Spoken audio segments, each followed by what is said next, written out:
ലേക്ക് സ്വാഗതം. This is me Shoja with you. വളരെ അഭിമാനത്തോടെ ഞാൻ സ്വാഗതം ചെയ്യുന്നു. 2015 പ്രവാസി ഭാരതീയ അവാർഡ് നൽകി ഇന്ത്യ ഗവൺമെൻറ് ആദരിച്ച UAE മലയാളിയായ സോഷ്യൽ വർക്കർ അഷ്റഫ് താമരശ്ശേരിയെ. Sir, welcome to the show. എല്ലാ മലയാളി പ്രേക്ഷകർക്കും ഒരുപക്ഷെ സുപരിചിതനായിരിക്കും അഷ്റഫ് താമരശ്ശേരി. അദ്ദേഹത്തിൻ്റെ കൂടുതൽ വിശേഷങ്ങൾ അറിയാൻ, അദ്ദേഹത്തോട് നേരിട്ട് സംസാരിക്കാൻ താഴെ കാണുന്ന നമ്പറിൽ നിങ്ങൾക്ക് വിളിച്ച് തുടങ്ങാവുന്നതാണ്. സാർ, ഞാനിപ്പോൾ പറഞ്ഞു പ്രവാസി ഭാരതീയ അവാർഡ് താങ്കൾക്ക് ലഭിക്കുകയുണ്ടായി എന്നല്ലേ. അപ്പോൾ ചിലരെങ്കിലും പ്രേക്ഷകരിൽ ചിലരെങ്കിലും വിചാരിക്കുന്നുണ്ടാവും എന്ത് സോഷ്യൽ ആക്ടിവിറ്റീസിനാണ് താങ്കളെ ഈ അവാർഡിന് അർഹനാക്കിയെന്ന്. ഞാൻ തന്നെ ക്ലിയർ ചെയ്ത് തരാം. 2500-ൽ പരം ശവശരീരങ്ങൾ 35ഓളം രാജ്യങ്ങളിൽ അവരുടെ ഹോം കൺട്രീസിൽ എത്തിക്കാൻ അഷ്റഫ് താമരശ്ശേരി എടുത്ത ഒരു ഇനിഷ്യേറ്റീവ് അല്ലേ, സ്വന്തം ഭാഗത്ത് നിന്ന്, അതും ഒരു പൈസ പോലും പ്രതിഫലമായി വാങ്ങാതെ അദ്ദേഹം ചെയ്ത ഒരു ഇനിഷ്യേറ്റീവിനാണ് ഗവൺമെൻറ് ഈ ഒരു പ്രവാസി ഭാരതീയ അവാർഡ് നൽകി അദ്ദേഹത്തെ ആദരിക്കുകയുണ്ടായത്. ഞാൻ ആദ്യം തന്നെ ചോദിച്ചോട്ടെ, ഇക്ക, എന്ത് ഇൻസിഡൻ്റ് ആണ്? ഞാൻ ബുക്കിൽ വായിക്കുകയുണ്ടായി 14 വർഷങ്ങൾക്ക് മുൻപ് കുവൈറ്റ് ഹോസ്പിറ്റലിൽ വെച്ച് താങ്കൾ വിറ്റ്നസ് ചെയ്ത ഒരു ഇൻസിഡൻ്റ് ആണ് ഇങ്ങനെ ഒരു സോഷ്യൽ വർക്ക് എന്ന മേഖലയിൽ താങ്കളെ എത്തിച്ചതെന്നും. ആ സംഭവം വിശദീകരിച്ചുകൊണ്ട് തന്നെ ആവട്ടെ ഇന്നത്തെ ഷോയുടെ തുടക്കം. ഞാൻ എൻ്റെ ഒരു കൂട്ടുകാരനെ കാണാൻ വേണ്ടി 2000-ലാണ് കുവൈറ്റ് ഹോസ്പിറ്റലിൽ പോയതാണ്. അപ്പോൾ അവനെ കണ്ട് സംസാരിച്ച് വെളിയിൽ ഇറങ്ങിയപ്പോൾ 2 ആളുകൾ കരയുന്നത് കണ്ട്. അപ്പോൾ ഞാൻ ചോദിച്ചു എന്താ കാര്യം എന്ന് ചോദിച്ചാൽ അവർ പറഞ്ഞ് ഇങ്ങനെ അച്ഛൻ മരണപ്പെട്ടതാണ്, അതിനോട് ഇങ്ങനെ നാട്ടിൽ കയറി ഞങ്ങൾക്കൊന്നും അറിയാൻ പറ്റില്ല, എനിക്കും അറിഞ്ഞില്ല, പക്ഷെ ഞാനൊന്ന് നോക്കാൻ നമ്മൾ ശ്രമിച്ചു നോക്കാറപ്പോൾ അങ്ങനെ 4 ദിവസം കൊണ്ട് ആ ബോഡി ഞങ്ങൾ വണ്ടിയൊന്നുമില്ല, ടാക്സിയെ വിളിച്ച് പോയി. അന്ന് ഒരു ദിവസം ടാക്സി കിട്ടിയായിരുന്നു, ഇന്നത്തെ ചാർജ് ഇല്ല. അങ്ങനെ വണ്ടി വിളിച്ച് പോയി 4 ദിവസം കൊണ്ട് ആ ബോഡി കയറ്റി വിട്ട്. എന്നതിന് ശേഷം ഇതുവരെ ആയിട്ട് ഒരു 5-6 വർഷത്തിന് മുന്നേ വരെ ഒരു മാസത്തിൽ 5-8 ആളെ മരണപ്പെടുമായിരുന്നു. ഇപ്പോൾ 40-50 ആളെ മാസം കയറ്റി വിടും എല്ലാ മാസം. അപ്പോൾ അങ്ങനെ ഒരു ഇൻസിഡന്റ് ഒക്കെ ചെയ്തപ്പോൾ ആദ്യം അങ്ങനെ ഹെൽപ്പ് ചെയ്തപ്പോൾ എന്തുകൊണ്ടാണ് കണ്ടിന്യൂ ചെയ്യാൻ തോന്നിയത്? വീണ്ടും വീണ്ടും ഇങ്ങനെയുള്ള നിസ്സഹായരായി നിൽക്കുന്ന മക്കളെ അല്ലെങ്കിൽ നിസ്സഹായരായി നിൽക്കുന്ന ഭാര്യമാരെ ഒക്കെ ഹെൽപ്പ് ചെയ്യണം, ഇത് തന്നെയാണ് ഞാൻ ചെയ്യേണ്ടത്, ഇതിന് തന്നെയാണ് എൻ്റെ ജന്മ ഉദ്ദേശം, നിനക്കൊക്കെ തോന്നാൻ എന്താ കാര്യം? ഇത് ഇവിടെ ഒരാൾ പ്രവാസി നമ്മളോട് വരുമ്പോൾ ഒരാൾ മരണപ്പെട്ടാൽ ഫാമിലിക്കാർ മരിക്കും, അല്ലാത്തവരും മരിക്കും. ഈ മരണപ്പെടുന്ന ആളുകൾ ഇവിടെ ഉള്ളവരും ഭക്ഷണം കഴിക്കാണ്ട് നിൽക്കും, നാട്ടിലുള്ളവരും ഭക്ഷണം കഴിക്കാണ്ട് നിൽക്കും. നമ്മൾ ഒരു നേരം ഭക്ഷണം കഴിക്കാണ്ട് നമ്മളെ വിഷമം നമുക്കറിയാം. പക്ഷെ ഈ സംസ്കാരം നാട്ടിൽ കഴിഞ്ഞതിന് ശേഷം ഇവർക്കൊരു സമാധാനം ജീവിതത്തിൽ കിട്ടും. അപ്പോൾ ഒരു സമാധാനം നമ്മൾ കൊടുക്കാൻ കഴിഞ്ഞാൽ അത് ദൈവത്തിന് കിട്ടുന്നത് ഏറ്റവും വലിയൊരു പുണ്യമാണ് എനിക്ക് തോന്നുന്നത്. പക്ഷേ ഇതുവരെ ദൈവം ഒരു ബുദ്ധിമുട്ടും പെടുത്തിയിട്ടുമില്ല. ഒരു കാര്യത്തിൽ ഇറങ്ങി തിരിച്ചതിന് ശേഷം എവിടെ പോയാലും അതിനൊരു പ്രതിഫലം ദൈവം തരലുണ്ട്. പ്രതിഫലം എന്ന് പറഞ്ഞപ്പോഴാണ്, പ്രതിഫലം ഒരിക്കലും മോണിറ്ററി ആയിട്ട് വാങ്ങുന്ന ആളല്ല അഷ്റഫ് താമരശ്ശേരി. ഞാൻ ബുക്കിൽ വായിക്കുകയുണ്ടായ ഒരു ബ്രിട്ടീഷ് യുവതി തൻ്റെ ഹസ്ബൻഡിൻ്റെ ബോഡി എല്ലാ ക്ലിയറൻസും എംബാമിങ്ങും ഒക്കെ റെഡിയാക്കി അഷ്റഫ് താമരശ്ശേരി കൈമാറിയ സമയത്ത് $5000 തന്നപ്പോൾ പോലും വാങ്ങിക്കാതെ നിഷേധിച്ച ഒരു വലിയ മനസ്സിൻ്റെ ഉടമയാണ് അഷ്റഫ് താമരശ്ശേരി എന്ന്. എന്തുകൊണ്ടാണ് താൻ ചെയ്യുന്ന ഈ പ്രവർത്തിക്ക് മോണിറ്ററി ആയിട്ട് പ്രതിഫലം വാങ്ങണ്ട എന്ന് തീരുമാനിച്ചത്? പൈസ വാങ്ങിച്ചാൽ നമ്മൾ അതൊരു കൂലിയായി പോകും. പൈസ വാങ്ങിച്ചാൽ അതൊരു സഹായം മാറും. പക്ഷേ ഇന്ന് നമ്മൾ ഈ ലോകത്തിൻ്റെ നാളെ ലോകത്ത് നമ്മുടെ നാടിനുമല്ലോ ഇതിൻ്റെ പ്രതിഫലം ദൈവം തരും. അള്ളാഹുവിൽ നിന്ന് കിട്ടുന്ന പ്രതിഫലമാണ് ഏറ്റവും വലുതെന്നാണ് ഇക്ക വിശ്വസിക്കുന്നത് അല്ലേ. അപ്പം തീർച്ചയായിട്ടും ചോദിക്കണം, അഷ്റഫ് താമരശ്ശേരി എന്ന വ്യക്തിയുടെ വരുമാന മാർഗം. കാരണം കയ്യിൽ നിന്ന് പോലും ടിക്കറ്റ് എടുത്ത് കൊടുത്ത ചരിത്രങ്ങൾ ഉണ്ടായിട്ടുണ്ട് അല്ലേ. വരുമാന മാർഗം എന്താണ്? അജ്മാനിൽ 2 വെള്ളത്തിന്റെ വണ്ടിയുണ്ട്, ഒരു ഗ്യാരേജും ഉണ്ട്. അത് അളിയനും ജ്യേഷ്ഠനൊക്കെ നോക്കും. പിന്നെ ഒരാൾ മരണപ്പെട്ട എന്തായാലും 100-150-200 കയ്യിൽ നിന്ന് ചിലവാകും. പെട്രോൾ അടിച്ചു, ഫോൺ ചെയ്തു, അവിടെ പോയി ഇവിടെ പോയി ഫോട്ടോ കോപ്പി എടുത്ത് നോക്കാം. അതിന് ഇതുവരെ ബുദ്ധിമുട്ട് വന്നില്ല. വർക്ക്ഷോപ്പാണോ അജ്മാനിൽ അല്ലേ? അപ്പൊ അവിടെ ഇക്കയുടെ ഇൻവോൾവ്മെന്റ് എങ്ങനെയാണ്? ഫുൾ ടൈം അവിടെ പോകില്ല, അവിടെ അളിയനും ഉണ്ട്, ജ്യേഷ്ഠനുണ്ട്, പോകാൻ ടൈം കിട്ടൂല. പിന്നെ ഹോസ്പിറ്റൽസിൽ തന്നെയാണ് ഇക്കയുടെ ലൈഫ് അല്ലേ. രാവിലെ വന്നാൽ രാത്രി 10-11 ഞാൻ വീട്ടിലെത്താം. രാത്രി 11 ദിവസവും? ശരി. അപ്പൊ ഭർത്താവ് 5 മണിക്ക് സ്ഥിരമായി വീട്ടിലെത്തുന്ന ഭർത്താവ് 7 മണിയായാൽ നമ്മൾ സ്ത്രീകൾ പലപ്പോഴും മുഖം കറുപ്പിക്കാറുണ്ട്, ലേറ്റ് ആയതുകൊണ്ട് ഞാൻ അവിടെ ഒറ്റയ്ക്കാണെന്ന് അറിഞ്ഞൂടെ എന്ന് ചോദിച്ചിട്ട്. അപ്പൊ ഈ അഷ്റഫിക്കയുടെ വൈഫ് എങ്ങനെയാണ് ഇതിന് സപ്പോർട്ട് നൽകുന്നത്? ഒറ്റയ്ക്ക് മാനേജ് ചെയ്യുന്നുണ്ടോ? ദിവസവും 12 മണിക്ക് വരുന്നെന്ന് പറയുമ്പോൾ ആദ്യമൊക്കെ പ്രശ്നം ഉണ്ടായിരുന്നു. പിന്നെ ഇപ്പോൾ ഇവാളെ ഓരോ സ്ഥലത്ത് പോയപ്പോൾ ആളുകൾ പറയും ഇവിടുത്തെ ബുദ്ധിമുട്ടായാലും നാളെ ദൈവം ഒരു സമാധാനം തരും എന്ന് പറയുമ്പോൾ അവർക്ക് ഇപ്പോൾ നല്ല സന്തോഷം. Okay okay. കുടുംബം നല്ല സപ്പോർട്ടാ. മക്കള് മൂത്ത മോന് +2 പഠിക്കുക. ഇവിടെ ഉണ്ടോ? ഇവിടെ ഉണ്ട്. ഇപ്പൊ +2 കഴിഞ്ഞ. അവന് വെള്ളിയാഴ്ച ശനിയാഴ്ച ഒക്കെ ഒഴിവ് കിട്ടിയാല് എന്റെ കൂടെ വരും. അവന് ഹോസ്പിറ്റൽസിൽ വരും. കൂടെ വരും. ഒരൊറ്റ മോനേ ഉള്ളൂ? 2 മോനെ, ഒരു മോൻ ചെറുതാ, ഒരു മോളും, 3 മക്കൾ. Okay okay. അപ്പം ഈ 2 മക്കളുടെ പഠിത്തവും എല്ലാം മാനേജ് ചെയ്യുന്നത് അഷ്റഫിക്കയുടെ ഭാര്യ തന്നെയാണ്. എന്താണ് ഇത്തയുടെ പേര്? ഫാത്തിമത്ത് സുഹറ. ഓക്കെ. അപ്പം നമുക്ക് എന്തായാലും അഷ്റഫിക്കയുടെ ഭാര്യയെ ഒന്ന് മനസ്സുകൊണ്ടെങ്കിലും ഒന്ന് ആദരിക്കാണ്ട് വയ്യ. ഇത്രയും വലിയ സപ്പോർട്ടാണ്. ദിവസവും 12 മണിക്ക് വരിക, അതും ഹോസ്പിറ്റൽ മുഴുവൻ കയറി ഇറങ്ങുന്നു, ഇന്ത്യൻ എംബസി കയറി ഇറങ്ങുന്നു.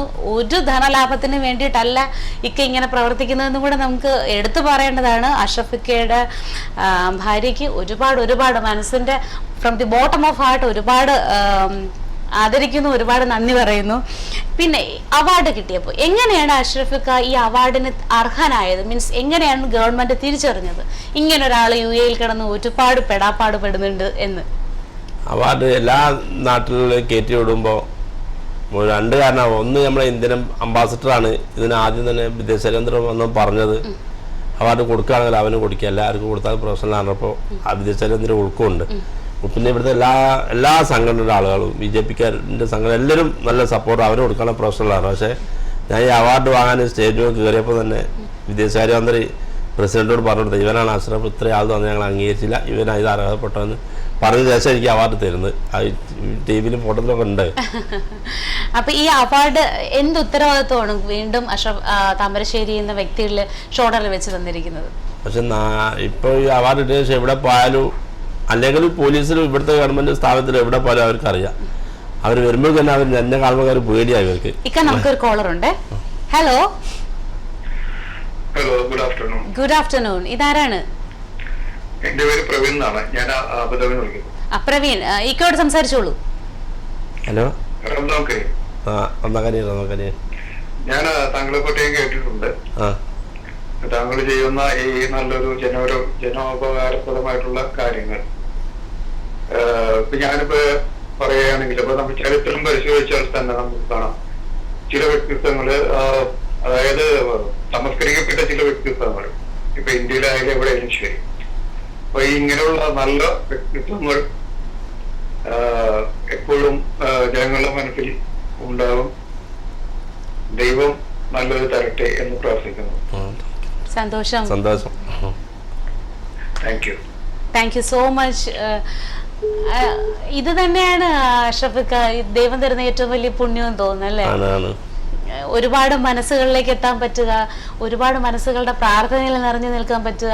2500-ൽ കൂടുതൽ പേരുടെ കുടുംബത്തിൽ അല്ലെ ആ സമയത്ത് കിട്ടിയ ആശ്വാസം എത്ര വലുതാണ് എന്ന് നമുക്ക് ചിലപ്പോൾ കൗണ്ട് ചെയ്യാൻ പോലും പറ്റില്ല. അത്ര വലിയ ഒരു പ്രവൃത്തി തന്നെയാണ് അഷ്റഫ് താമരശ്ശേരി എന്ന ഇദ്ദേഹം ചെയ്തിരിക്കുന്നത്. ഇനി ഇത്രയൊക്കെ നല്ലത് നമ്മൾ പറയുമ്പോഴും അഷ്റഫൊക്കെ ചിലപ്പോൾ ഒരുപാട് ക്രിറ്റിസിസംസ് ഫേസ് ചെയ്തിട്ടുണ്ടാവാം അല്ലേ? എടുത്തു പറയത്തക്ക എന്തെങ്കിലുമൊക്കെ വിമർശനങ്ങൾ ഉണ്ടോ? വിമർശനം ഒരു ദിവസം ഒരു ബോംബെയിലുള്ളൊരു സ്ത്രീ മരണപ്പെട്ടപ്പോൾ എല്ലാം ഞാൻ റെഡിയാവും. ഞാൻ എൻ്റെ വണ്ടിയിലേ പോയുള്ളൂ, ഞാൻ വേറെ ആരും വണ്ടി കയറില്ല. അത്രയും പരിചയമുള്ള ഒരു വണ്ടിയിലാണ് കയറും. അപ്പോൾ ഇവരിത് കഴിഞ്ഞാൽ ഇവരങ്ങ് പോയിക്കറിയ വരാം. എല്ലാവരെയും അവസ്ഥ അതാ. ഞാനൊരു സോനാപ്പൂർ വണ്ടി വെച്ച് ഞാൻ പേസും വണ്ടി പറഞ്ഞ് അവർ നിർബന്ധിച്ച് ഭാര്യ ഭർത്താവ് പറഞ്ഞ വണ്ടിയിൽ കയറിക്കോളി. ഞാൻ പറഞ്ഞു വേണ്ട, വണ്ടി അവർ സമ്മതിച്ചില്ല. അങ്ങനെ കാർഗോ വില്ലേജിൽ എത്തിയപ്പോൾ അവിടെ നിന്ന് ഇവർ പണിയൊക്കെ കഴിഞ്ഞാൽ പേപ്പർ കൊടുത്തിട്ട് പറഞ്ഞ് 50 ദിർഹംസ് എടുത്തു. എന്നിട്ട് പറഞ്ഞു നിങ്ങൾ വണ്ടി സോനാപ്പ് ടാക്സി വിളിച്ച് പോയിക്കോളിയാണ്. കാരണം ടാക്സി പൈസ വേണ്ട, എൻ്റെ കയ്യിൽ ദിർഹംസ് ഇല്ലാനും. അങ്ങനെ ഞാൻ അവിടെ ഹോട്ടലിൽ കയറി സ്ഥിരം പോകണതാണ്. ഹോട്ടലിൽ ചില അവർ ചായക്കൊന്നും പൈസ വാങ്ങില്ല. പക്ഷെ അതിനോട് ഞാൻ കയറില്ല. നിർബന്ധം കൊണ്ട് ഞാൻ കയറി അവിടെ നിന്ന് ചായ ഒരു കേക്കും ഞാൻ കഴിച്ച് അവിടുന്ന്. അപ്പോൾ ഞാൻ കഴിക്കും വരുത്തം വന്ന് ചോദിച്ചു അസ്രക്ക എന്താ അവിടെ ഇരിക്കുക? അപ്പോൾ ഇല്ല എന്നാണ്. നിങ്ങൾ എന്തിനാണ്? ഞാൻ അങ്ങനെ ബോഡി ഏറ്റിയിടാൻ വണ്ടി ആ പ്രശ്നമല്ല, എവിടെയോ ഉള്ളെടുത്ത ഞാൻ എന്തായാലും അവനെ അറിയും. ഞാൻ വിട്ടാണ്. അങ്ങനെ സോനാപ്പൂർ വിട്ടെന്ന അനുഭവം ഉണ്ട്. പക്ഷെ ആ അനുഭവം കഴിഞ്ഞാൽ ആ വണ്ടിയിൽ എൻ്റെ വണ്ടി എടുത്ത് പിന്നെ ആര് പറഞ്ഞപ്പോൾ കയറില്ല, സ്വന്തം വണ്ടിയിലേ പോയുള്ളൂ. എന്തുകൊണ്ടാണ് അങ്ങനെ തോന്നിയത്? അത് എല്ലാവരും അവർക്ക് അന്നപ്പോൾ അവർ പിന്നെ നമ്മൾ ആവശ്യമില്ല, അതിനെക്കൊണ്ട് അവരത് ചെയ്ത്. പക്ഷെ എനിക്ക് വേദന ഒന്നുമില്ല. ഞാൻ പിന്നെ അങ്ങനെ അവർക്കല്ലേ മരിച്ചോ നമ്മളോട് തെറ്റ് ചെയ്തില്ലല്ലോ. അതെ അതെ. അത് മാത്രമല്ല, ബുക്കിൽ ഞാൻ വായിച്ചിരുന്നു, ടിക്കറ്റ് എടുക്കാൻ നിവൃത്തിയില്ല നിന്ന് ഏതോ ആൾക്കാരോട് അഷ്റഫിക്ക തന്നെ ഏതോ ഒരു പിന്നെ ട്രാവൽസ് സജസ്റ്റ് ചെയ്തു എന്നും, അപ്പോൾ നിങ്ങൾക്ക് അവിടെ നിന്ന് കമ്മീഷൻ കിട്ടുമല്ലേ എന്ന് ചോദിച്ചതായിട്ടും ഒരു നോട്ട് ഞാൻ വായിച്ചിരുന്നു. അതൊന്നും പറയാവോ? അത് ഒരുപാട് വിഷമിപ്പിച്ചു. അതൊരാളിനോട് വെച്ച് ടിക്കറ്റ് 10 ദിർഹംസ് കമ്മീഷൻ കിട്ടുമെന്ന് പറഞ്ഞിരിക്കുന്നതാണ്. ഞാൻ പറഞ്ഞു, ഞാനിതിന് പൈസ ആണ് ഒരു മാസത്തിൽ 80,000-90,000 ദിർഹംസ് എനിക്ക് കിട്ടും. പൈസ ചോദിക്കാമല്ല, തരുന്നത് വാങ്ങിച്ചാൽ മതി. പക്ഷേ എനിക്ക് ഹൈദരാബാദ് കമ്പനിയുടെ ആൾ മരണപ്പെട്ടപ്പോൾ അവർ ഒരു പേനയും തന്ന് ഒരു കവറിൽ ഞാൻ വാങ്ങിച്ച് വീട്ടിലെത്തിയപ്പോൾ അതുകൊണ്ട് തുറന്നു പോയതിൽ 1500 ദിർഹംസ് ഉണ്ട്. ഞാൻ അപ്പോൾ വിളിച്ചാൽ പൈസയ്ക്ക് വേണ്ടായിരുന്നു. അപ്പോൾ എന്നോട് എവിടെ കൊടുക്കാതെ ഞാൻ ചാരിറ്റിക്ക് ക്യാൻസർ സെൻ്റർ കൊടുത്ത 1500 ദിർഹംസ് ഞാൻ എടുത്തില്ല. സത്യം പറഞ്ഞ എന്റെ കണ്ണ് നിറഞ്ഞു പോകുന്നു. അഷ്റഫിക്ക, നമുക്ക് മറ്റൊരു കോളർ ഉണ്ടെന്ന് തോന്നുന്നു. Hello hello, good afternoon. എന്റെ പേര് ജോസഫ് എന്നാണ്. ഓക്കെ, സംസാരിച്ചോളൂ അഷ്റഫിക്കയോട്. ഞാൻ അഷ്റഫിക്ക പലയിടത്ത് വെച്ച് ഞാൻ കണ്ടിട്ടുണ്ട്, ഞാൻ പരിചയപ്പെട്ടിട്ടില്ല. അഷ്റഫിക്ക സംസാരിച്ചോളൂ. ഉണ്ട്. പറഞ്ഞു. ഞാൻ പലപ്പോഴും സോണാപൂരി പല ഞങ്ങളുടെ നാട്ടിലുള്ള അപകടങ്ങളും മരണത്തിനും കാരണത്തിനൊക്കെ പോകുമ്പോ ഞാൻ കണ്ടിട്ടുണ്ട്. പക്ഷെ ഇയാള് ഇദ്ദേഹം എന്ന് അറിയുന്നത് വളരെ ഇപ്പം അവാർഡ് കിട്ടിയപ്പോഴാണ്. അഷ്റഫിക്കയുടെ ഒരു കാര്യം, അഷ്റഫിക്ക ഇപ്പൊ ഒരു 2500-ഓളം ആൾക്കാരുടെ പിന്നെ ബോഡി എംബാൻ ചെയ്യുന്നതിനൊക്കെ നിന്നിട്ടുണ്ട്. ഇതില് ഏറ്റവും വിഷമം തോന്നിയ ഏതെങ്കിലും ഒരു ഇൻസിഡന്റ് പറയാൻ പറ്റുമോ? വിഷമം പറഞ്ഞാൽ എല്ലാവരും വിഷമമാണ്. പക്ഷെ എന്നെ കരിപ്പിച്ചൊരു സംഭവമുള്ളൂ. ദുബായിൽ നിന്ന് ഒമാനിൽ നിന്നൊരു ഫാമിലികൾ വണ്ടി തട്ടിയിട്ട് ഭർത്താവ് ജയിലിലോ ഭർത്താവ് ജയിലിലോ ഭാര്യ മരണപ്പെട്ട് മകള് 3 വയസ്സുള്ള ഒരു മകള് ICUലായി. അങ്ങനെ ഭാര്യന്റെ ബോഡി റെഡിയാക്കി. അപ്പോൾ കോർട്ടിൽ നിന്ന് ഭർത്താവിനെ വിടില്ലായിരുന്നു. ഇവിടുത്തെ നിയമത്തിനനുസരിച്ച് വിടില്ല, ആർക്കും ഒരു നിയമം എല്ലാവർക്കും. അങ്ങനെ കോർട്ടിൽ നിന്ന് പറഞ്ഞപ്പോൾ കോർട്ടിൽ നിന്ന് അവരൊരു ലേഡി അഞ്ഞു. അവൾ പറഞ്ഞ് കാണിക്കാനുള്ള സംഭവം തരാനപ്പോൾ ഈ ഫോറൻസിക്കിൽ ഭർത്താവിന് കൊണ്ടുവരുന്നതിനു ഈ കൈക്കും കാലും ചങ്ങലിട്ട് അങ്ങനെ ഈ ബോഡി തുറക്കുമ്പോൾ ഇവൾ മരണപ്പെട്ട അറിയുന്നത്. അപ്പോൾ അവിടെ നിന്ന് എല്ലാവരും അങ്ങനെ പക്ഷേ വിഷമം പറ്റിയാൽ ഈ പണിക്ക് പോകാൻ കഴിയൂല. അതുകൊണ്ട് ഞാൻ പല സമയത്തും ഫാമിലികൾ വെച്ച് ഇപ്പം അടുത്തൊരു ഭർത്താവ് മരിച്ചിട്ട് ഭാര്യയും മകളും ഭാര്യയുടെ അമ്മയും ബോധം കെട്ട് വീണിക്കുന്നു. പക്ഷേ ഞാൻ ടെൻഷൻ എടുത്താൽ നാളെ ഇതിൻ്റെ നമുക്ക് ഇറങ്ങി തിരിക്കാൻ കഴിയില്ല. സാരഥയിൽ ഇനി ചെറിയൊരു ബ്രേക്കാണ്. ബ്രേക്കിന് ശേഷം തിരിച്ചു വരാം.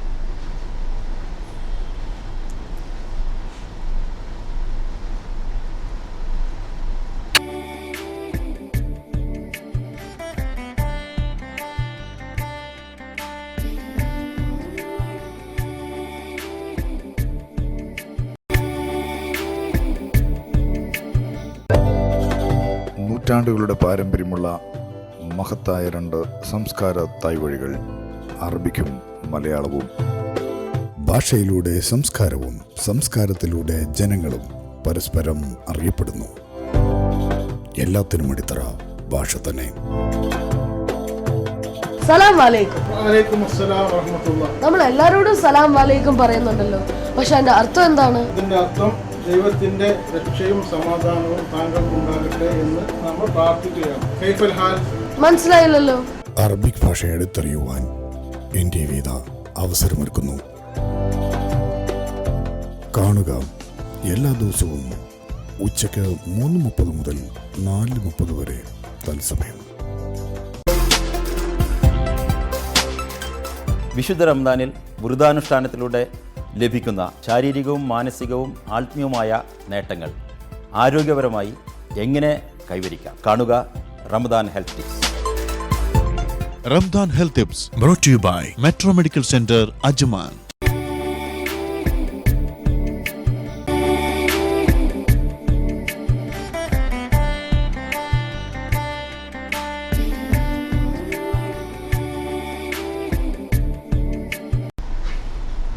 Welcome back to Sarathi. ഷിഫിക്ക, ഇത് കേൾക്കുന്ന പലർക്കും എനിക്കുൾപ്പെടെ അറിയാൻ ആഗ്രഹമുള്ള കാരണം മരണം എല്ലാവർക്കും ഉണ്ട്. അതൊരു പ്രകൃതി നിശ്ചയം, പ്രകൃതിയുടെ നിയമം തന്നെയാണ്. ജനിച്ചാൽ ഒരിക്കൽ മരണം. നമ്മൾ പ്രവാസികളായതുകൊണ്ട് തന്നെ നമുക്ക് ഇപ്പോൾ അഷ്റഫിക്ക അടുത്ത് ഇരിക്കുമ്പോൾ ആകുലപ്പെടുന്നത് എങ്ങനെയാവും നമ്മുടെ ബോഡി നാട്ടിലെത്തുക, അതിൻ്റെ പ്രൊസീജിയർ. കാരണം നമുക്കത് തികച്ചും നമുക്കത് അറിയാത്ത ഒരു കാര്യമാണ്. എന്താണ് ഇതിൻ്റെ പ്രൊസീജിയർ? നമുക്ക് എങ്ങനെയാണ് നമ്മുടെ ബോഡി നാട്ടിലെത്തിക്കാൻ പറ്റുന്നത്? നമ്മളിപ്പോൾ ഇവിടുന്ന് ഷാർജ അപ്പോൾ ഒരാൾ മരണപ്പെടുന്നതെന്ന് വെച്ചാൽ ആദ്യം ഈ കുവൈത്ത് ഹോസ്പിറ്റലിൽ കൊണ്ടുപോകും. എന്നിട്ട് അവരെ പോലീസ് സ്റ്റേഷൻ പറഞ്ഞത് അതായത് എമിറേറ്റ്സിന്റെ ഗവൺമെന്റ് ഹോസ്പിറ്റലിൽ കൊണ്ടുപോകും. അവര് പറയും ഇന്ന പോലീസ് പോലീസ് അപകടത്തിൽ ലെറ്റർ തരും. അത് നമ്മൾ കോർട്ടിൽ പോയാൽ കോർട്ടിൽ നിന്ന് 2 ലെറ്റർ തരും. ഒന്ന് ഡെത്ത് സർട്ടിഫിക്കറ്റ് എടുക്കാനും ഒന്ന് CID ഓഫീസിൽ തരും. ഏത് സ്ഥലത്താണോ ആ CID ഓഫീസിൽ തരും. അത് തന്നിട്ട് നമ്മൾ ഡെത്ത് സർട്ടിഫിക്കറ്റ് എടുത്തിട്ട് CID ഓഫീസിൽ പോയി 4 ലെറ്റർ വാങ്ങാം. പിന്നെ ഇവർ വിസ ക്യാൻസൽ ചെയ്യുക, പിന്നെ കൗൺസിലേറ്റ് ക്യാൻസൽ ചെയ്യുക, പിന്നെ ടിക്കറ്റ് ബുക്ക് ചെയ്യുക, പിന്നെ കാർഗോ വില്ലേജിൽ പോയി കാർഗോ പെർമിഷൻ എടുക്കുക. എന്നിട്ട് ദുബായ് ഹെഡ്ക്വാർട്ടേഴ്സ് അവിടെ ലെറ്റർ വാങ്ങും. ഏത് എമിറേറ്റ്സിലാണെങ്കിലും ദുബായ് ഹെഡ്ക്വാർട്ടേഴ്സിൽ പോകണം അല്ലേ? ഷാർജ, അജ്മാൻ, ഉമ്മുൽ ഖുവൈൻ, ഹുജൈറ, ദുബായ് 5 സ്ഥലം. പിന്നെ അല്ലൈനും ഒക്കെ ബോഡി ഷാർജയിൽ പോകുകയാണെങ്കിൽ അവരിങ്ങോട്ട് ലെറ്റർ തരും.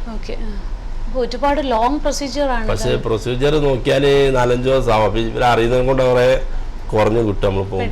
അഷ്റഫിക്ക ഇടപെടുന്ന കാര്യങ്ങളിൽ എത്ര ദിവസത്തിനുള്ളിൽ നമുക്ക് ബോഡി? 1 ദിവസം 2 ദിവസം ആവുക, കൂടുതലാവില്ല. 2 ദിവസം. ആ 2 ദിവസം ബോഡി എവിടെയായിരിക്കും? അത് ഫോറൻസിക്കിൽ വെക്കും. അതിനൊന്നും പൈസ വേണ്ട ഇവിടെ. ഓക്കെ. അപ്പോൾ എനിക്കറിയേണ്ടത് ചിലപ്പോൾ പല നിയമ തടസ്സങ്ങളിലും പല കുരുക്കുകളിലും ഉള്ള ആളുകൾക്ക് മരണം സംഭവിച്ചേക്കാം അല്ലേ? അങ്ങനെയുള്ളവർക്ക് മരണശേഷവും എന്തെങ്കിലുമൊക്കെ ലീഗൽ കുരുക്കുകൾ, മീൻസ് ബാങ്കുമായിട്ടുള്ള അങ്ങനെ മരണപ്പെട്ടാൽ ഇവർ ഏത് മതക്കാർ ഏത് ജാതിക്കാരായാലും എല്ലാവർക്കും ഒരു നിയമ. അവർക്കൊരു ഇത് ഇവർ കാണിക്കും, മനുഷ്യത്വം കാണിച്ചിട്ട് എപ്പം ചെന്നാൽ ക്യാൻസൽ ചെയ്തു എല്ലാവരും നിൽക്കുകയും വരിയിലേക്കും ഒന്നും വേണ്ട. അങ്ങനെയുള്ള പ്രശ്നങ്ങളും അത് വലിയൊരു കാര്യമാണ് ഗവൺമെന്റിന്റെ ഭാഗത്ത്. നമ്മുടെ ഇവിടുത്തെ ഗവൺമെന്റിന്റെ ഭാഗത്തു നിന്നുള്ള കാര്യം പറയുമ്പോൾ തന്നെ നമുക്ക് പറയാതിരിക്കാനും ചോദിക്കാതിരിക്കാനും കഴിയില്ല. നമ്മുടെ എയർലൈൻ, നമ്മുടെ സ്വന്തം എയർലൈനിന്റെ ഭാഗത്തു നിന്നുള്ള സപ്പോർട്ട്. സ്വന്തം എയർലൈൻസ് തന്നെ നമ്മളിപ്പോൾ തിരുവനന്തപുരത്ത് ഒരു ബോഡി പോവുകയാണെങ്കിൽ ഒരു പാസഞ്ചർ നമ്മൾ തിരുവനന്തപുരം പോകണം 500-600 ദിർഹംസ് ടിക്കറ്റിന് വരും. അതിൽ നമ്മൾ ഭക്ഷണം വേണം, സീറ്റ് വേണം, എല്ലാ സൗകര്യം വേണം. ഇതേ ആൾ നാളെ മരണപ്പെടണമെങ്കിൽ അവൻ 2500-2000 അത് എവിടുത്തെ നിയമ എയർലൈൻസ് കൊണ്ടുവന്ന് 1. രണ്ടാമത് നമ്മൾ നാട്ടിൽ നിന്ന് കൊണ്ട് ഇവിടുന്ന് വെജിറ്റബിൾ വാങ്ങുന്നത്. ഇവിടെ 6 ദിർഹംസിന് കിട്ടും.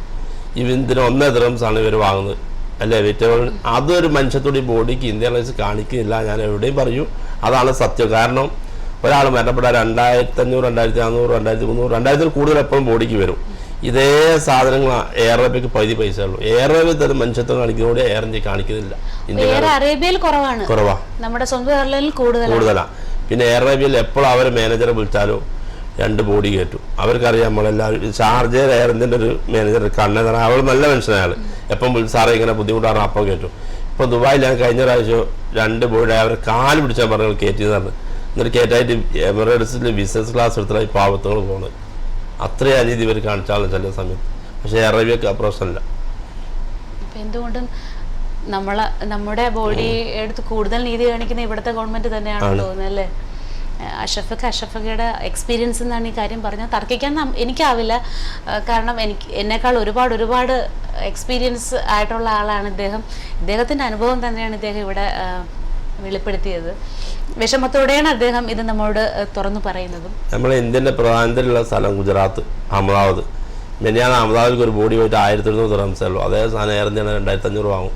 അതെന്തുകൊണ്ട് എല്ലാ സ്ഥലത്തേക്കും എന്തുകൊണ്ട് ഇന്ത്യ ഗവൺമെൻറ് അത് നോക്കില്ല? എന്തുകൊണ്ട് ഈ ബോഡിക്ക് ഒരു മനുഷ്യത്വം കാണിക്കുന്നില്ല? ഇത് ലഗേജിൽ മനുഷ്യ പാവപ്പെട്ട മരിച്ച് ലഗേജിൻ്റെ അടുത്തായി ബോഡി ഇടുന്നത് ആ ഒരു ഇത് തന്നെ മനുഷ്യനെ കൊടുക്കണ്ടേ? സീറ്റിലിരുന്നല്ലോ പോണ്.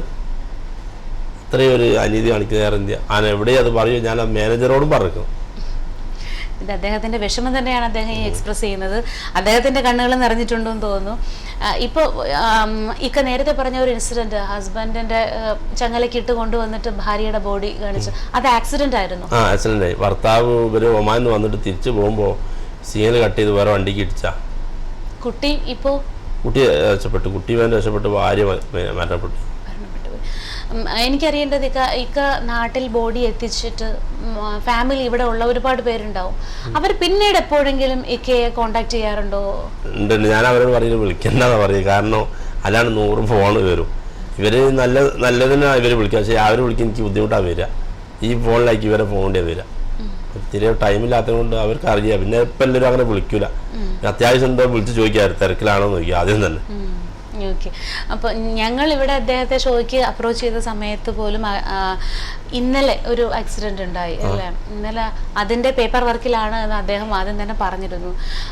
പക്ഷേ NTVയുടെ ഭാഗ്യം കൊണ്ട് അല്ലെങ്കിൽ ഞങ്ങളുടെ പ്രേക്ഷകർക്ക് വേണ്ടിയിട്ട് അഷ്റഫ് താമരശ്ശേരിയെ ഇൻട്രൊഡ്യൂസ് ചെയ്യാൻ സാരഥിയുടെ ഭാഗ്യം കൊണ്ട് അദ്ദേഹത്തിന് ഇവിടെ വന്ന് എത്താൻ പറ്റി. ഇന്നലെ നടന്ന ആക്സിഡന്റിനെ പറ്റിയും കൂടെ ഒന്ന് പറഞ്ഞാൽ വളരെ കറണ്ട് ആയിട്ടുള്ള ഒരു കാര്യമാണ്. ഇന്നലെ നടന്നത് ഒരാള് തമിഴ്നാട്ടുകാരൻ, ഒന്ന് UP-ക്കാരൻ, ഒരു പാകിസ്ഥാനിയാണ് മരണപ്പെട്ടു. ഞാൻ ഈ അവാർഡ് വാങ്ങാൻ പോകണം അന്ന് തന്നെ 11:30-ക്കാണ് ഫ്ലൈറ്റ്. മുരളിസാറാ വിളിച്ചാൽ അങ്ങനെ ഫ്ലൈറ്റും ടിക്കറ്റൊക്കെ അവർ എംബസി തന്ന. അന്ന് 4 കോടി കയറ്റി വിട്ടാൽ 9 മണിക്ക് ഞാൻ എയർപോർട്ടിലെത്തി. അന്ന് 4 കോടി കയറ്റി വിട്ടിരിക്കുന്നു. അപ്പൊ എന്നോട് സോനാപൂരിൽ മനോരമന്റെ അവരും ചോദിച്ചു. ഞാൻ പറഞ്ഞു അവാർഡ് കാർഡ് വലുത് ഇതാന്ന് പറഞ്ഞിട്ട് അത് കഴിഞ്ഞാലാ പോയത്. ഇപ്പോഴും അതാ മുൻബന്ധം കൊടുക്കൽ ബോഡിക്കുക. അപ്പോഴെനിക്ക് വരുന്ന ഒരു ഡൗട്ട്, അഷ്റഫിക്ക, ഒരു ആക്സിഡന്റ് നടന്നാൽ അഷ്റഫിക്കെ അറിയിക്കുന്ന ആരാണ്? പോലീസിൽ നിന്നാണോ? എങ്ങനെയാണ്? എല്ലാവരും നമ്പറുണ്ട്. ആരെങ്കിലും പോലീസിലുള്ളൊരു നമ്പറുണ്ട്, വലിയക്കാർ എല്ലാവരും നമ്പറുണ്ട്. ആരെങ്കിലും നമ്പർ കൊടുക്കും. Okay okay okay. ഈ 35 രാജ്യങ്ങൾ എന്ന് പറയുമ്പോൾ കൂടുതൽ എങ്ങോട്ട്? നമ്മുടെ രാജ്യത്തോട്ടാണോ കൂടുതൽ? ഇന്ത്യ, പിന്നെ ബംഗ്ലാദേശും, പിന്നെ പാകിസ്ഥാൻ. ബംഗ്ലാദേശ് ഇപ്പം ലേശം കുറവാണ്. ഇപ്പം ആളുകൾ കുറഞ്ഞ കാരണം കൊണ്ട്. ഇവിടെ മരണങ്ങൾ ഉണ്ടാകുന്നത് കൂടുതലും ആക്സിഡന്റിലൂടെയാണ്? അല്ല, അറ്റാക്ക് ആയിട്ട് മരിക്കുക. ടെൻഷൻ കൊണ്ടാണ് കൂടുതലും. അതുകൊണ്ട് വ്യായാമം കുറഞ്ഞിട്ടും കാര്യങ്ങളൊന്നും അല്ല. മനുഷ്യന് സമാധാനം ഇല്ലാതെ പിന്നെ എല്ലാവർക്കും അറ്റാക്ക് വരും. അറ്റാക്ക് കൂടുകയാണ് കൂടുതൽ പേര് മരണം. ഒക്കെ ചെറുപ്പക്കാരാണ്. 40-35 വയസ്സാകുമ്പോൾ മരണം. കൂടുതൽ ആളും 50 വയസ്സിന് താഴെയല്ല മരണപ്പെടുന്നു. ഇത്രയും 2500-ൽ പരം ആളുകളെ ബോഡി നാട്ടിലെത്തിക്കാൻ അഷ്റഫിക്ക് കഴിഞ്ഞു. ഇതിലെപ്പോഴെങ്കിലും അഷ്റഫിക്ക് വളരെ വേണ്ടപ്പെട്ട ആരെങ്കിലും ഉൾപ്പെട്ടിട്ടുണ്ടോ? ഇല്ല, നമ്മൾ നാട്ടുകാർ വീട്ടിനടുത്തുള്ളവരൊന്നും മരണപ്പെട്ടില്ല. പുറമക്കാരാണ്. എല്ലാം പുറമക്കാരാണ്. ഓക്കെ. അഷ്റഫിക്ക സമൂഹത്തിന് ചെയ്യുന്ന ഒരു ചെറിയ കാര്യം അല്ല. കാരണം എനിക്ക് പേഴ്സണലി അറിയാവുന്ന കാര്യമാണ്. എൻ്റെ ഹസ്ബൻഡിൻ്റെ ബ്രദർ മരിച്ച സമയത്ത് നമ്മൾ ബോഡി നാട്ടിലെത്തിക്കാൻ ഒരുപാട് പാടുപെട്ടു. എൻ്റെ ഹസ്ബൻഡും അവരുടെ സഹോദരങ്ങൾ ഉൾപ്പെടെ ഒരുപാട് ആണുങ്ങൾ ശരിക്കും കഷ്ടപ്പെട്ടിട്ടാണ് ഹസ്ബൻഡിൻ്റെ ചേട്ടൻ്റെ ബോഡി നാട്ടിലെത്തിക്കാൻ പറ്റിയത്. ഇത് ഒരാൾ മാത്രം പരിശ്രമിച്ചിട്ടാണ് ഇത്രയും ആളുകളുടെ ബോഡി നാട്ടിലെത്തിച്ചിരിക്കുന്നത്. എനിക്ക് ശരിക്കും അതിൻ്റെ പെയിൻ അറിയാം. ബോഡി ഹോസ്പിറ്റലിൽ കാണുമ്പോൾ ആ പെയിനിൽ നിന്നിട്ടാണ് ഇവരിതെല്ലാം ചെയ്തത്. സത്യം എനിക്ക് സാധാരണ ഷോ ചെയ്യുമ്പോൾ അല്ല, എൻ്റെ കണ്ണ് വളരെ വെറ്റാവുന്നുണ്ട്. സാരഥിയുടെ സമയം ഇവിടെ അവസാനിക്കുന്നു. ഞാൻ സൈൻ ഓഫ് ചെയ്യാണ്. അഷ്റഫ് താമരശ്ശേരിയോടൊപ്പം ഞാൻ ഷോജ.